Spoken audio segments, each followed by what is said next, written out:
রং বেরং কথার গল্পের আসরে আপনাদের সকলকে সাদর আমন্ত্রণ।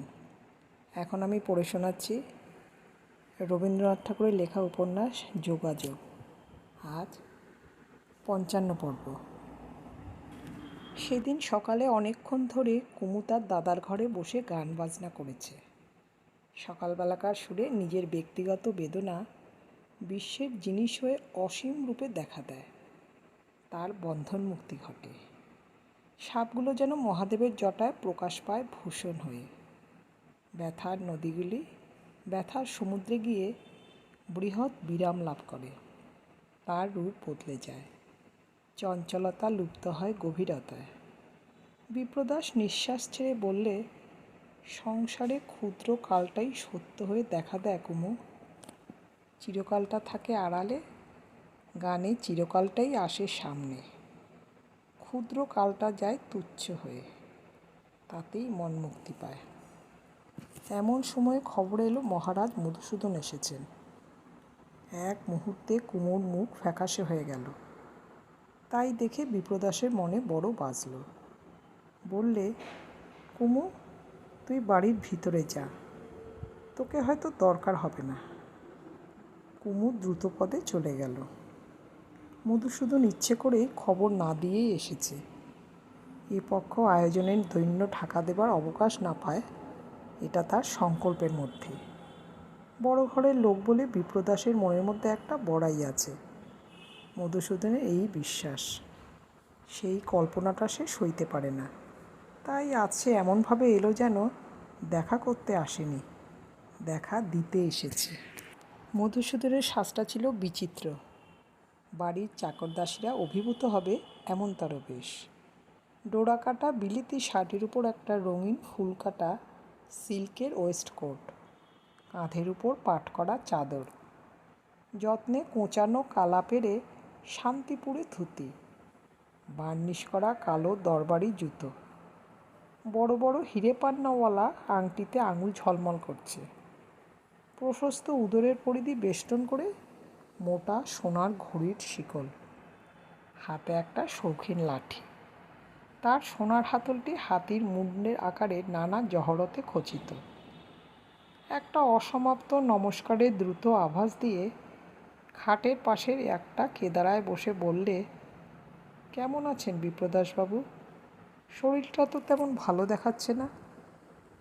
বিপ্রদাস তার কোনো উত্তর না দিয়ে বললে, তোমার শরীর ভালোই আছে দেখছি। বিশেষ ভালো যে তা বলতে পারি নে। সন্ধ্যের দিকটা মাথা ধরে, আর খিদেও ভালো হয় না। খাওয়া দাওয়ার অল্প একটু অযত্ন হলেই সইতে পারি নে। আবার অনিদ্রাতেও মাঝে মাঝে ভুগি, ওইটিতে সবচেয়ে দুঃখ দেয়। শুশ্রূষার লোকের যে সর্বদা দরকার তারই ভূমিকা পাওয়া গেল। বিপ্রদাস বললে, বোধ করি আপিসের কাজ নিয়ে বেশি পরিশ্রম করতে হচ্ছে। এমনি কি, আপিসের কাজকর্ম আপনিই চলে যাচ্ছে, আমাকে বড় কিছু দেখতে হয় না। ম্যাকন্টন সাহেবের উপরেই বেশিরভাগ কাজের ভার। স্যার আর্থার পিবিডিও আমাকে অনেকটা সাহায্য করেন।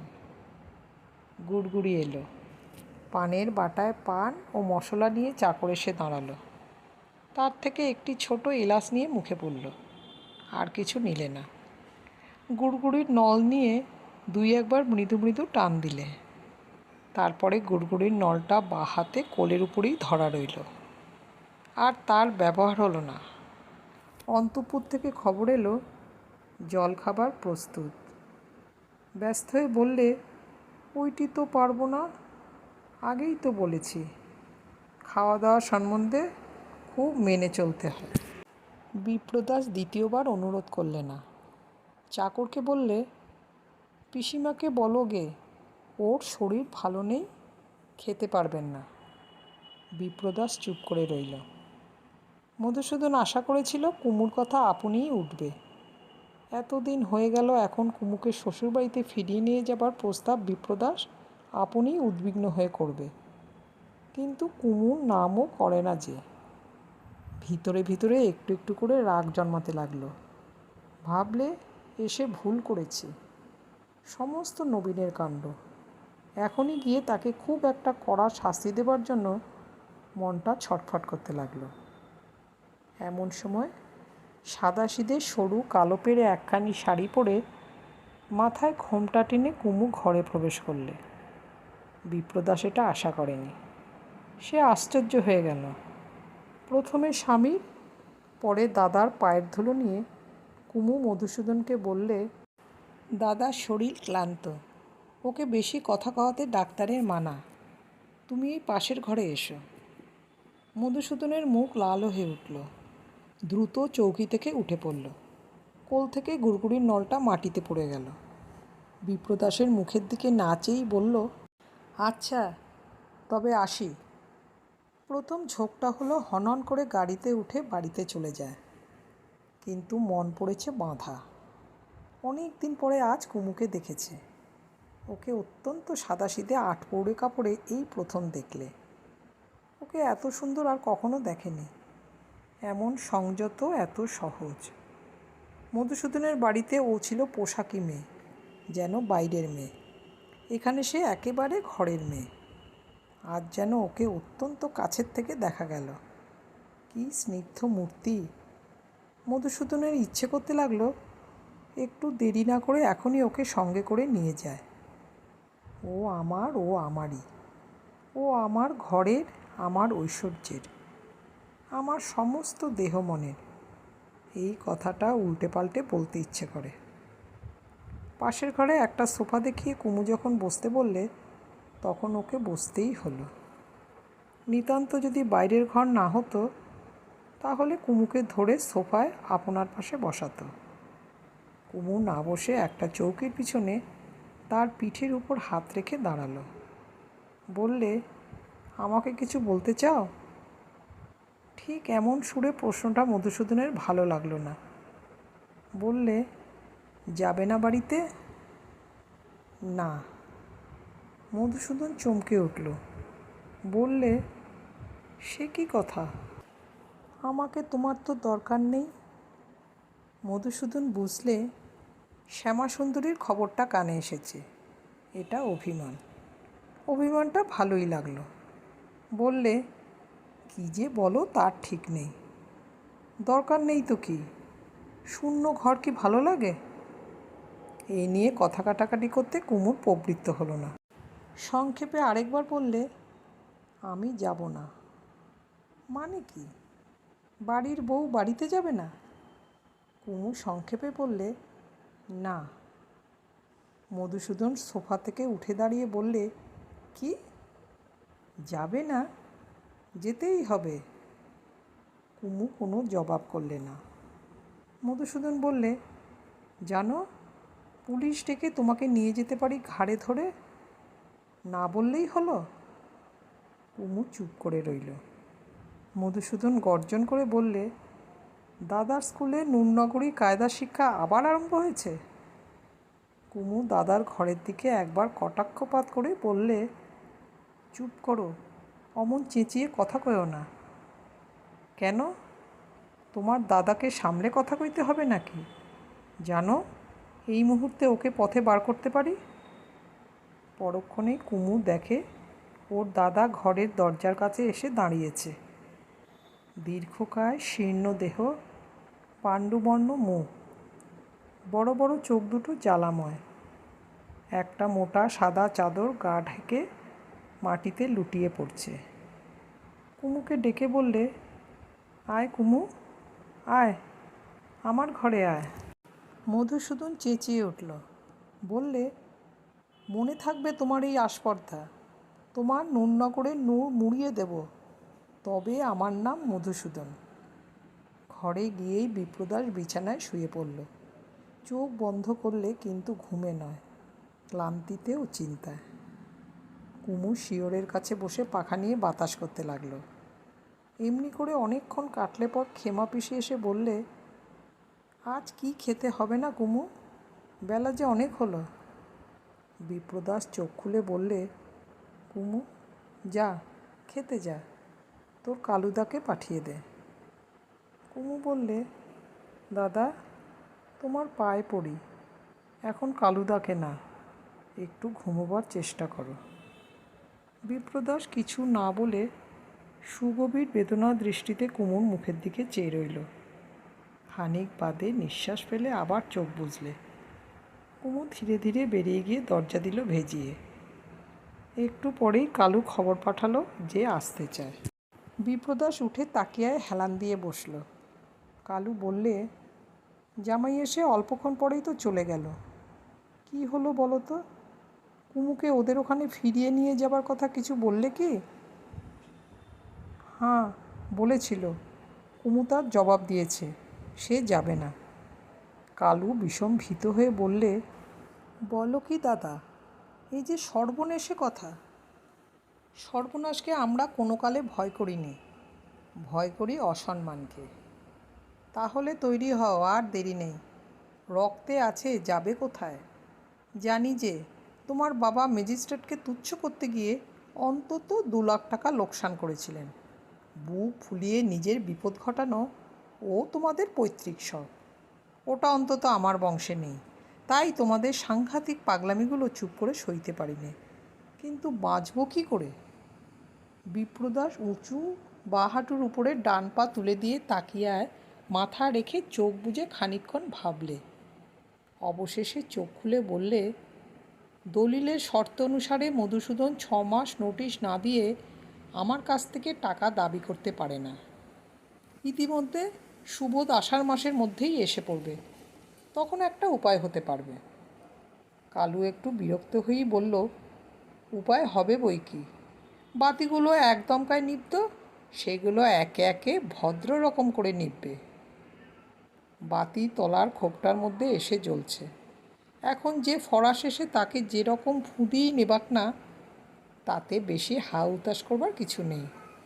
ওই তলানির আলোটার তদবির করতে আর ভালো লাগে না, ওর চেয়ে পুরো অন্ধকারে স্বস্তি পাওয়া যায়।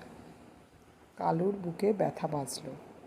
সে বুঝলে এটা অসুস্থ মানুষের কথা। বিপ্রদাস তো এরকম হালছাড়া প্রকৃতির লোক নয়। পরিণামটাকে ঠেকাবার জন্য বিপ্রদাস এতদিন নানা রকম প্ল্যান করছিল। তার বিশ্বাস ছিল কাটিয়ে উঠবে। আজ ভাবতেও পারে না, বিশ্বাস করবারও জোর নেই। কালু স্নিগ্ধ দৃষ্টিতে বিপ্রদাসের মুখের দিকে চেয়ে বললে, তোমাকে কিছু ভাবতে হবে না ভাই, যা করবার আমিই করব। যাই একবার দালাল মহলে ঘুরে আসি গে। পরদিন বিপ্রদাসের কাছে এক ইংরেজি চিঠি এলো, মধুসূদনের লেখা। ভাষাটা ওকালতি ছাঁদের, হয়তোবা অ্যাটর্নিকে দিয়ে লিখিয়ে নিয়েছে। নিশ্চিত করে জানতে চায় কুমু ওদের ওখানে ফিরে আসবে কি না, তারপরে যথাকর্তব্য করা হবে। বিপ্রদাস কুমুকে জিজ্ঞাসা করলে, কুমু, ভালো করে সব ভেবে দেখেছিস?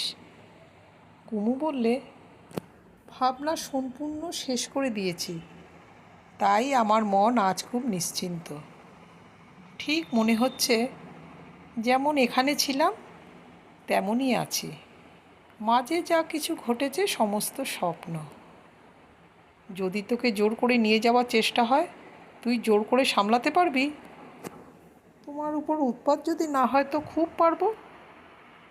এই জন্য জিজ্ঞাসা করছি যে, যদি শেষকালে ফিরে যেতেই হয়, তাহলে যত দেরি করতে যাবি ততই সেটা বিশ্রী হয়ে উঠবে। ওদের সঙ্গে সম্বন্ধসূত্র তোর মনকে কোথাও কিছুমাত্র জড়িয়েছে কি? কিছুমাত্র না। কেবল আমি নবীনকে, মতির মাকে, হাবলুকে ভালোবাসি, কিন্তু তারা ঠিক যেন অন্য বাড়ির লোক। দেখ কুমু, ওরা উৎপাত করবে। সমাজের জোরে, আইনের জোরে উৎপাত করবার ক্ষমতা ওদের আছে। সেই জন্যই সেটাকে অগ্রাহ্য করা চাই। করতে গেলেই লজ্জা, সংকোচ, ভয় সমস্ত বিসর্জন দিয়ে লোক সমাজের সামনে দাঁড়াতে হবে। ঘরে বাইরে চারিদিকে নিন্দের তুফান উঠবে, তার মাঝখানে মাথা তুলে তোর ঠিক থাকা চাই। দাদা, তাতে তোমার অনিষ্ট, তোমার অশান্তি হবে না? অনিষ্ট অশান্তি কাকে তুই বলিস কুমু? তুই যদি অসম্মানের মধ্যে ডুবে থাকিস, তার চেয়ে অনিষ্ট আমার আর কি হতে পারে?